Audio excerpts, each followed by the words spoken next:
베를린 중심가의 이 유서 깊은 그룬트슐레는 겉보기에는 평등과 관용을 노래하는 낙원 같았으나 그 교실 안쪽엔 라인강의 안개보다 조밀한 서열의 질서가 엄연히 흐르고 있었다. 그 질서의 한 축에는 프리드리히가 서 있었다. 그는 게르만 특유의 압도적인 장신과 조각 같은 외모를 가졌고 악기 연주와 토론 수업에서 늘 최고점인 1점을 놓치지 않는 완벽한 우등생이었다. 그러나 그가 진정으로 추앙받았던 이유는 신체적 우월함이 아니라 난민 아이들에게 먼저 손을 내미는 도덕적 결백함에 있었다. 그는 교실 내 인권과 공정의 가치를 대변하는 정신적 지주였다.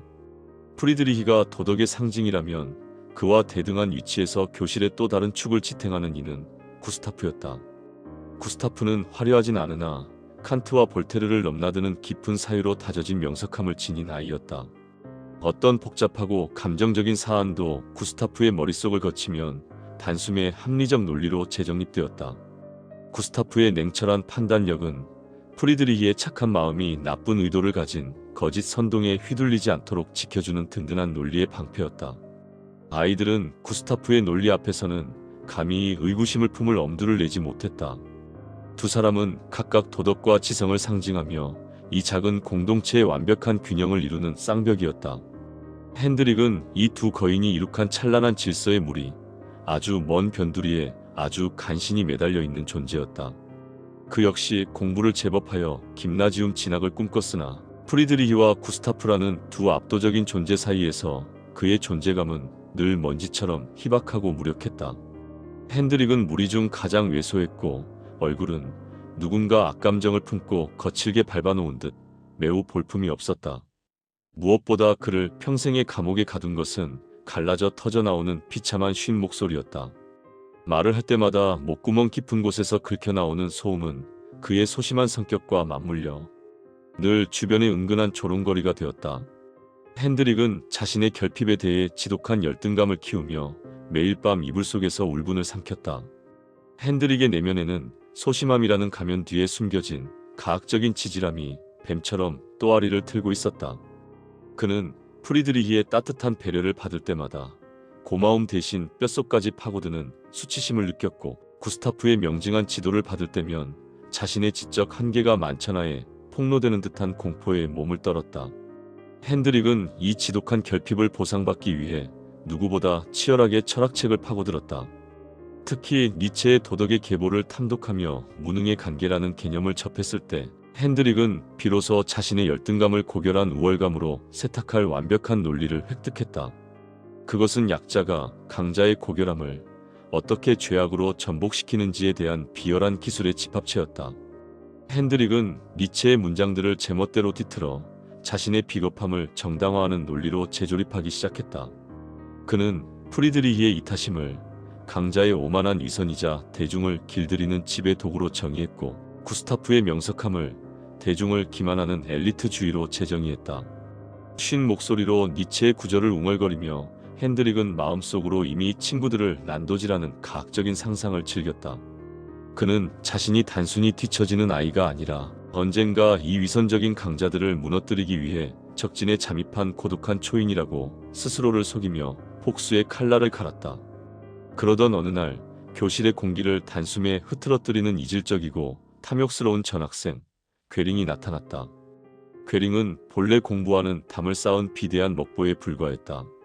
그러나 자산가인 아버지의 서슬퍼런 감시와 천문학적인 액수의 고액 과외는 그를 상위권성적이라는 기계적인 틀 속에 억지로 끼워 넣었다.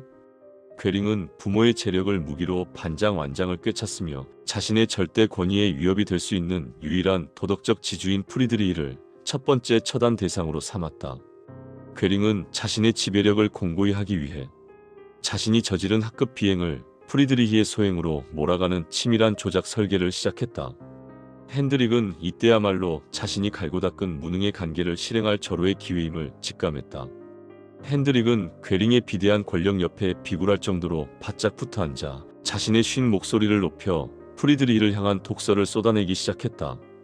핸드릭은 프리드리히의 큰 키를 교만한 지배의 상징으로 공격했고 프리드리히의 모든 선행이 사실은 아이들을 정신적으로 예속시켜 자신의 노예로 만들기 위한 치밀한 가스라이팅이었다고 열변을 토했다. 핸드릭은 고통과 억울함으로 흔들리는 프리드리히의 눈동자를 보며 난생 처음으로 자신이 거인이 된 듯한 비릿한 가학적 쾌감을 느꼈다. 그것은 오랜 시간 쌓아온 열등감이 권력이라는 뒤틀린 날개를 달고 폭발하는 순간이었다. 구스타프는 특유의 명석함을 발휘하여 괴링의 조작 설계를 파헤치기 시작했다. 구스타프는 괴링의 주장이 가진 논리적 모순을 차갑게 지적하고 핸드릭이 오용한 니체 철학의 허구성을 낱낱이 폭로하며 진실을 인양하려 필사적으로 저항했다. 그러나 핸드릭은 더 이상 논리로 대항하지 않았다. 그는 괴링의 반장완장이라는 무력을 등에 업고 구스타프의 입을 물리적으로 틀어막았다. 핸드릭은 구스타프의 합리적인 비판을 공동체의 화합을 해치는 사악한 궤변으로 낙인 찍으며 괴링의 몽둥이를 대신 휘둘렀다. 지성이 폭력의 하수인으로 전락하여 진실을 짓밟는 순간 핸드릭은 승리감에 도취되어 광기 어린 미소를 지었다. 그러나 조작된 거짓의 성벽은 뜻밖의 작은 균열로부터 허무하게 무너져 내렸다. 괴링의 조작 설계에 가담하여 작은 이익을 챙겼던 다른 아이 중 한 명이 양심의 가책을 이기지 못하고 모든 추악한 사실을 반 전체에 폭로한 것이다. 괴링이 숨겨놓았던 증거물들이 발견되었고 핸드릭이 조작에 가담하여 내뱉었던 거짓 증언들의 실체가 명백히 드러났다. 고액 과외로 억지로 만들어진 괴링의 성적표도 핸드릭의 뒤틀린 철학적 변명도 진실이라는 거대한 빛 앞에서는 아무런 힘을 발휘하지 못했다. 분노한 반 친구들은 더 이상 괴링의 강압과 핸드릭의 비열한 선동에 속지 않았다. 결국 괴링은 반장완장을 박탈당한 채 교실에서 비참하게 추방되었다. 프리드리히의 명예는 회복되었고 구스타프의 명석함은 다시금 교실의 정의를 세우는 빛이 되었다. 그러나 가장 처참하게 무너진 것은 핸드릭이었다. 괴링의 권력 뒤에 숨어 친구들의 등에 칼을 꽂으며 가짜 우월감을 만끽하던 핸드릭은 이제 그 누구도 곁에 두려워하지 않는 배신자이자 추물로 낙인 찍혔다. 왜소한 몸과 볼품없는 얼굴, 그리고 여전히 갈라져 나오는 쉰 목소리는 이제 단순한 신체적 특징이 아니라 그의 내면의 도살인 추악함을 만천하에 드러내는 영원한 주홍글씨가 되었다. 핸드릭은 홀로 남겨진 차가운 책상에 앉아 여전히 니체의 문구들을 웅얼거렸지만 그것은 이제 아무도 귀 기울이지 않는 패배자의 비참한 변명에 불과했다.